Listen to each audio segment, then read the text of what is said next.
Coronaviruses or coronavirus are single-stranded RNA viruses.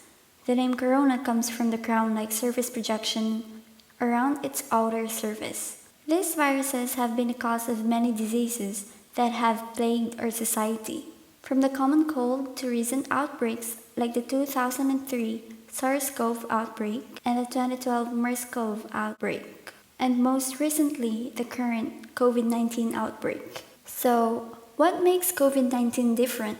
Unlike the seasonal flu, the new COVID-19 is much more infectious and has already spread worldwide. As of April 3 this year, there have been 976,249 confirmed cases over 207 countries and territories. With the increasing amount of people getting infected and needing medical care, our healthcare workers are now working around the clock, keeping up with the increasing amount of patients and containing the virus from spreading. So, what can we do to stay safe and help contain the spread of the virus and lessen the stress on our healthcare workers during this pandemic? Here are some preventive measures from the World Health Organization and the Centers of Disease Control and Prevention.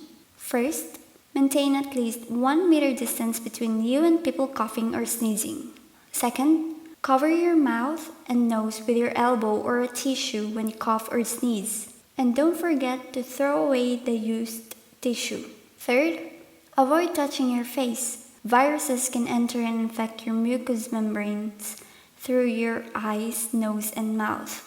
Fourth, avoid large events and mass gatherings. Fifth, keep distance between yourself and others if COVID-19 is spreading in your community, especially if you have a higher risk of serious illness. Sixth, if you think a surface or objects around you may be infected, clean them with simple disinfectant to kill the virus. Seventh, wash your hands often with soap and water for at least 20 seconds, or use an alcohol-based hand sanitizer that contains at least 60% alcohol. And lastly, in any case, if you have fever, cough, and difficulty breathing, seek medical care early to reduce the risk of developing a more severe infection, and be sure to share your recent travel history with your healthcare provider. Let's all do our part and be responsible to help contain the spread of this virus for our own good, for our loved ones, and for our community.